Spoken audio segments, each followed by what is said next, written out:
Hey, good morning, Senator James Lankford here. It is Wednesday morning. There's a lot of talk about a government shutdown. I have been actively working for years now on ending government shutdowns. I have a bill called Prevent Government Shutdowns. Pretty straightforward based on the title, what the task is on it.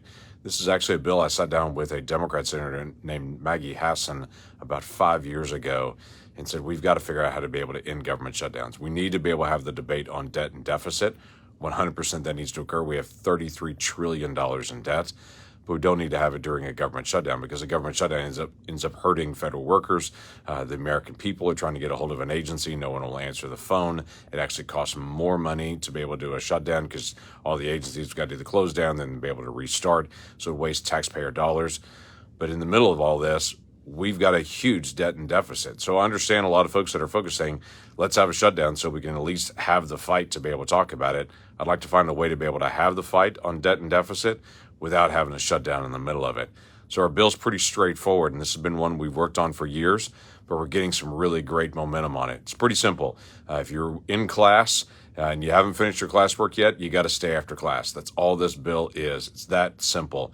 That if we get to the end of the fiscal year and the budget work is not complete yet, we have to be able to stay in session 7 days a week, no travel, weekends and all, continue to work on appropriations until it's actually done.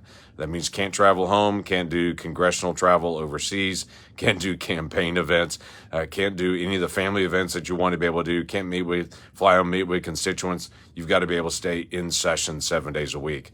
This place goes crazy if we end up being here past Friday at different times. You can't imagine all the noise of people saying, hey, I've got to get home to my kids. I've got home a family event. I've got all the other things. It puts a tremendous amount of pressure to be able to get stuff done on time, on their regular time, and to be able to do that. At the same time, it doesn't actually hurt all the federal workers and other folks that do really have issues. And for the folks that say, hey, they get paid anyway, they get back pay, they just get time off, are flippant on the issue of a paycheck. There's a lot of folks live paycheck to paycheck, and if they suddenly are not getting paid for one or two paychecks in a row, that's a very big issue for them.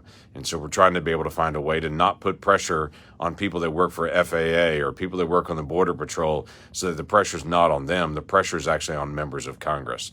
So continue to pray for us, encourage folks that you may talk to about this bill. We do have good bipartisan support on it, but we've got to actually get people to be able to vote for it, to be able to move it across the floor so we can get this done. In the meantime, let's keep talking about debt and deficit.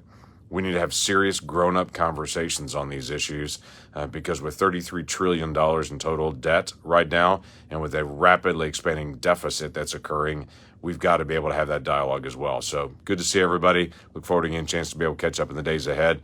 Pray for us as we finish this and as we get done and hopefully end forever this whole threat of a government shutdown and keep the focus on how do we solve